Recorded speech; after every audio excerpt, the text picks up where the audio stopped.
Welcome to the Change Loves Company podcast, where I sit down with the creatives, fundraisers, social entrepreneurs, artists and activists, all with one thing in common. They're changing the world for the better through their work. I'd like to begin by acknowledging the traditional owners of the land I'm recording on today, the Gadigal people of the Eora Nation, and pay my respects to elders, past, present and emerging. Always was, always will be.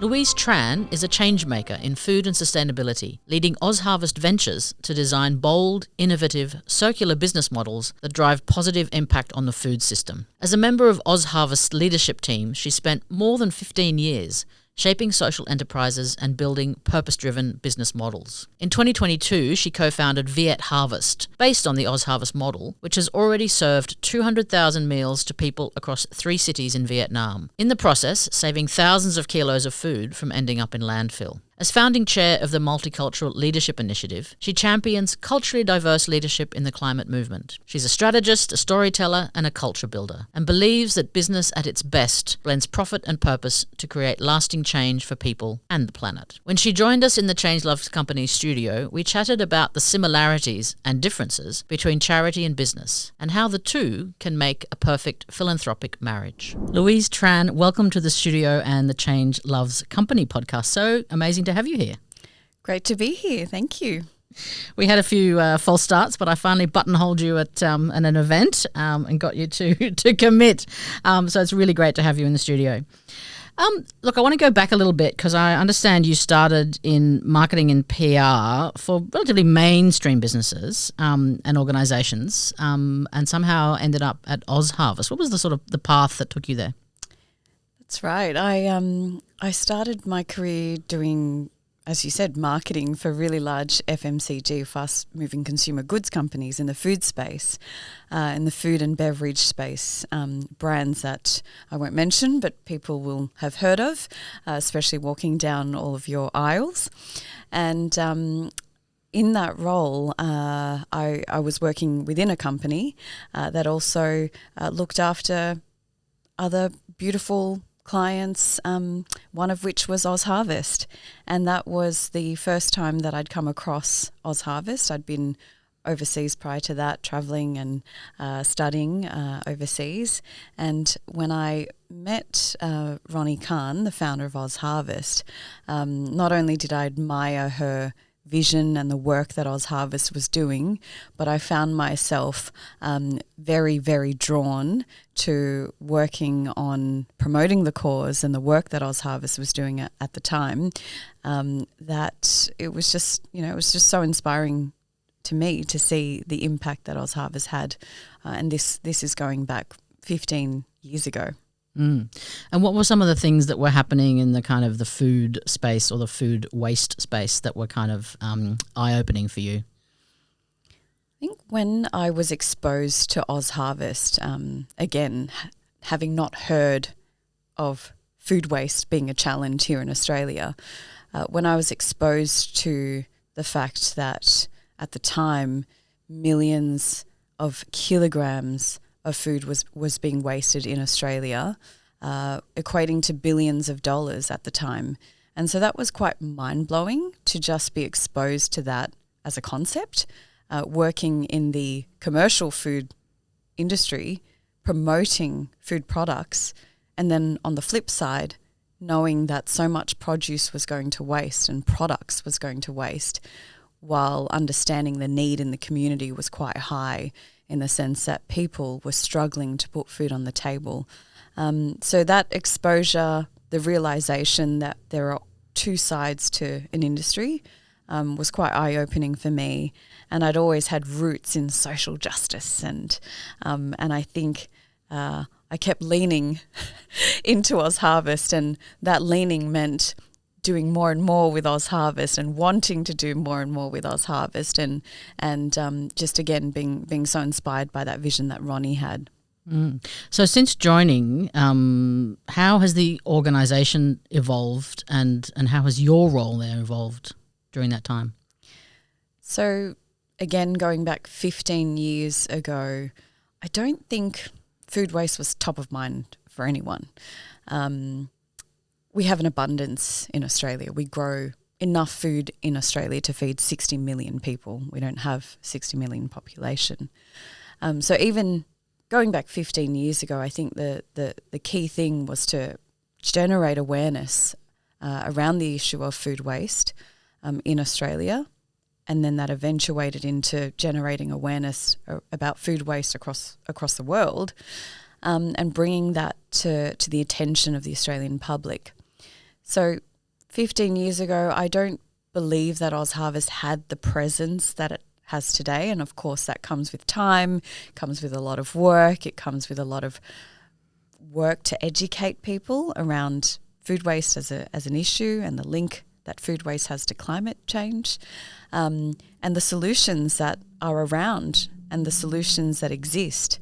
So I think it's hard to summarize in a short amount of time how that's evolved over 15 years. But I joined OzHarvest formally in an official role in my first capacity as, I think, the wearer of many hats. But when I joined, I think there were between 12 and 20 people, including drivers and program leads and a volunteer coordinator. My first role was, how do we build a bit of a brand presence around OzHarvest? How do we generate some awareness around the work that we do? What events and activations could we come up with that would draw in the attention of the public and consumers? And so using the little experience that I had, or the experience I had working with major brands with very large budgets, we had to get creative. We had to get creative about bringing that attention to consumers and to the public. Yeah, amazing. And you've mentioned Ronnie Khan, who is the founder, right, of OzHarvest, and quite larger than life personality, and a really, now at least, a very high profile. So how much of an influence has her leadership had on the direction that OzHarvest has gone in those years? Extraordinary influence. If there was a word to describe, another word to describe visionary. I mean, she clearly saw a challenge that she was seeing unfold in her industry before she started OzHarvest, and that was in the events, catering and hospitality industry. So I think at the time she saw a challenge and she wanted to fix that, and that was food going to waste and no way of connecting that to help feed those people who are going without food. And I think that drive, the determination, having people say, no, that's, you can't do that. There's all the barriers and all the reasons why you can't do what you're talking about. It only drove her to prove them wrong, to change some laws, to make those law and legislation changes nationally, and that grit, the determination and that persistence has led to 20 years later education programs, nutrition programs, the innovation that underpins the work that OzHarvest does is truly a result of that visionary leadership that Ronnie has. Yeah. So you now head up OzHarvest Ventures, which I assume has come out of that whole evolution of, okay, we're solving or looking at solving a particular problem around food not being used or eaten. What can we do with it, after an event or whatever it might be, to so many more things now. So tell me a little bit about OzHarvest Ventures. What's your remit? What are you trying to achieve with that? And can you tell me about a couple of projects that have come out of it? Absolutely. OzHarvest's purpose overall is to nourish our country. And yep, over the time we've done food rescue. It's a highly operational business function that very efficiently transports food waste from retail and food supply chains directly to those charities that we service and feeds the community in need. over the years, we've identified, or we've learned along our journey, as any business learns along the journey of building a business or an organisation or a for impact, doesn't matter what business you're in, you uncover different areas of that need, different challenges that need to be solved. So OzHarvest Ventures came about because of two key reasons. OzHarvest being a for-impact organisation, we rely on the philanthropic giving, the donations, as any charity would, and the need to diversify our income through a new and innovative model, through social business, through social enterprise, was something that we always carried within the OzHarvest DNA.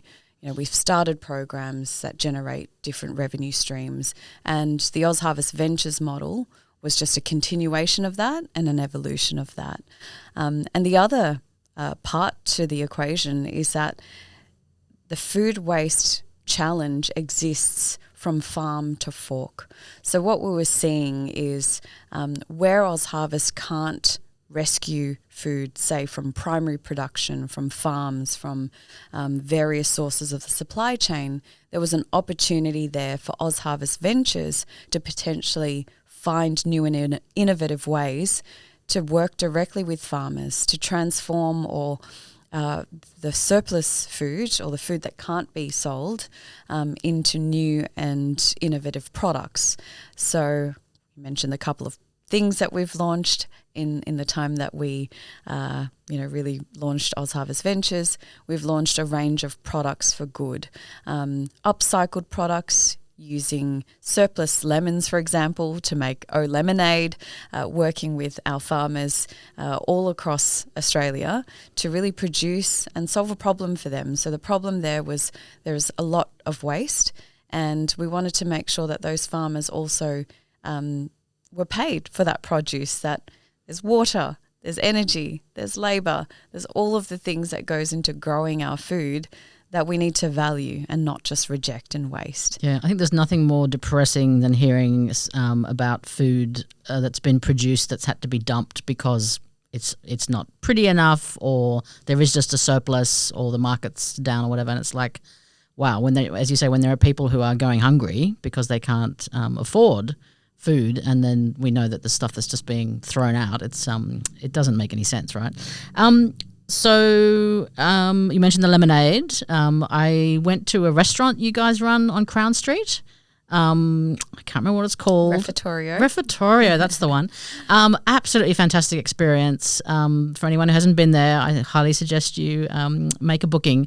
So my understanding is it's the menu changes all the time because it's based on what you guys can rescue. The staff are all volunteers. The decor and the tables and the plates and cups and everything, and the cutlery has all been kind of upcycled or etc. It's just such a buzzy, lovely space, and I think what it showed me is that it doesn't have to be kind of sackcloth and ashes, right? When you're doing good, you can really come up with an idea that is with a business mindset. But what are some of the challenges when you're coming up with these ideas? Because obviously running any business is time consuming. You've got to invest. You've got to make sure you've got the right people. How do you kind of manage, those things alongside the kind of the doing good, the purpose aspect? And the refectory is just such a beautiful space. Like, in partnership with Massimo Bottura, one of the world's best chefs. It's just such an inviting, warm space where people feel the dignity, they feel the love, they feel all the goodness oozing from our volunteers and a core team of staff. But some of the challenges will always be how to make this enterprise or initiative sustainable. I think that's where the social enterprise model is a real focus for me and OzHarvest Ventures. Is the work of impact is going to be there. There's currently to date $36 billion of food goes to waste, and 3.4 million households experience hunger in some way, shape or form in a year. And so the work will be there, even though we we don't want to be rescuing food and feeding people in 20 years. We want to solve that. But while the work is there to be done, the funds are required to continue that work. And so ongoing sustainability is always, I think, a challenge for for-purpose organisations. Trying to balance people, planet, profit is always in consideration. And I think the more and more businesses venture down the path of social enterprise, the better the world will be, because it's not profit at all costs. But I think we can reimagine how to do business. We can reimagine how to create impact through this lens of social enterprise. We're all consumers. We all have a choice, and we've all got the choice to spend our dollars with either a social business, a refectorio, experiencing a dining experience there that then helps feed people during the day. So consumers can choose to do that. You can choose to buy an O lemonade instead of others, and that helps feed someone in need. So I think thinking creatively, thinking differently about how do we solve some of these challenges that we're trying to solve as an impact-led organisation, thinking about it differently and with a different lens really helps us challenge ourselves and addresses those critical challenges that we face as an organisation. Attracting volunteers and staff who are aligned to our purpose. I don't see it as a challenge. In fact, it's such a draw card to have a purpose that's so aligned with so many people. But I think, let's be real. The challenge for us will always be as a purpose-led organisation. There are considerations for people to make from a remuneration point of view, from a can we compete with the corporate salaries point of view. Like that's a true question for people who want to work for purpose-led organisations. And I think the way we address that is, we've got really strong values at OzHarvest and OzHarvest Ventures. We're connected by a cause, we nourish and grow our people, we're boldly courageous, we're with gratitude. Our values and the purpose of nourishing our country, I think, really draws people to that. And I think the more and more, as I've been there for a while, I see people join because they are so passionate about that purpose and the values alignment. Because, if you're waking up every day, spending however many hours a week at work, what better way than to spend that time than with people who you really admire and are inspired by, like I am with my colleagues every single day. I know that sounds really cheesy, but it's true. And with a mission that's aligned with your personal values. And I think for me, that is why I'm still around. Just from a sort of practical logistical point of view, is OzHarvest Ventures and OzHarvest, are they two separate entities? They're run as separate entities? Yeah, we've set it up to be a separate entity. And there are, I think many organisations that choose to do that or are experimenting with this as a new way of establishing social business as a spin-off of a more established charity. So we have decided to do it as a separate entity, governed by a separate board, and that board makeup is really critical as well. It's like finding the right skills, finding the right guidance and advisory board that suits the needs of it's a startup. While it's got the name OzHarvest in it, we still operate it like a startup. We want to be agile. We want to have that growth mindset. We are.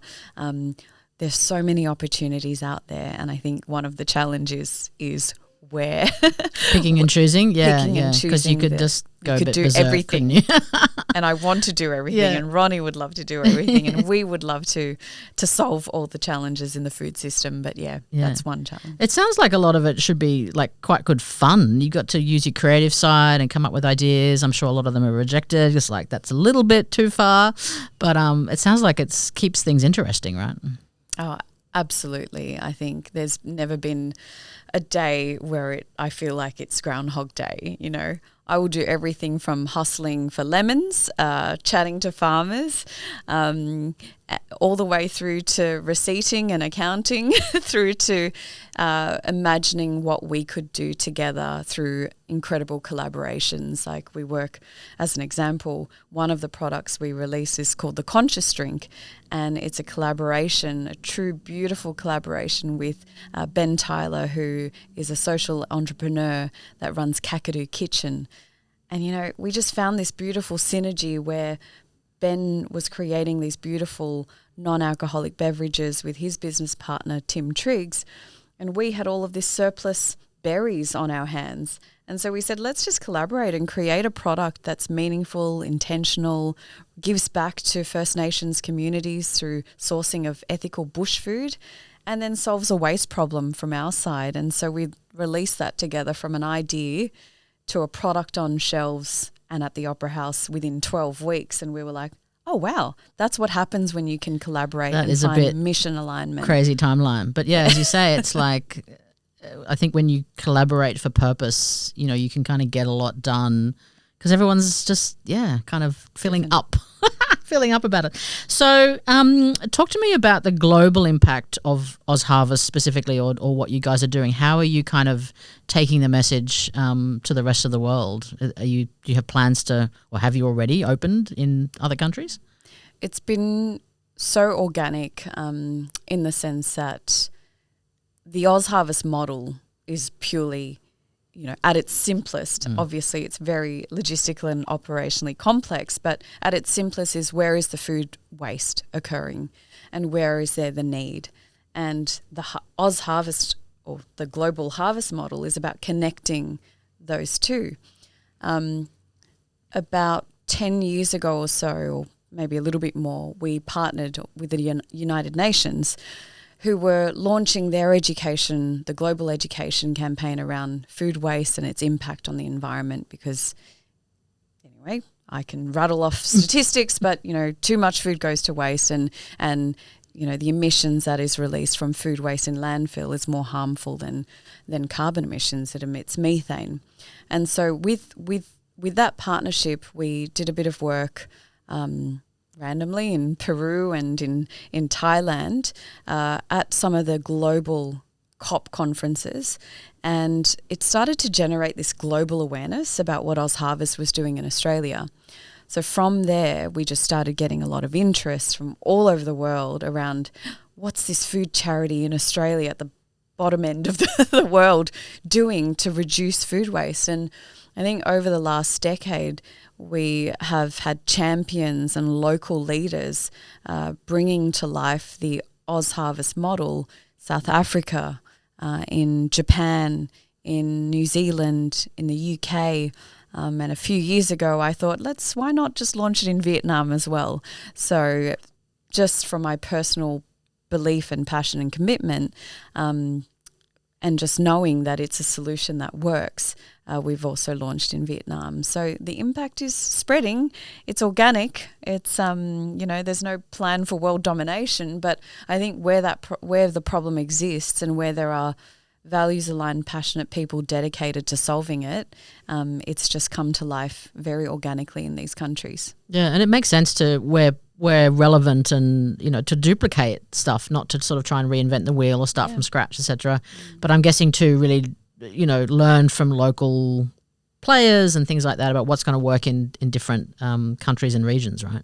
Yeah, absolutely. And there's a lot of knowledge sharing. Like what works in Australia doesn't work in Vietnam, for example. I can speak from experience. Our model in Vietnam logistically is very different to, you can imagine, the 100 million population in Vietnam, and the transport routes is very different to what we have here in Australia. However, the crux of it and the core of it is still making sure that good food doesn't go to waste and feeds the community in need. Yeah, so you keep those basic values and the basic remit. So what does the future hold for OzHarvest Ventures? Where would you like to take it? The future holds so many possibilities.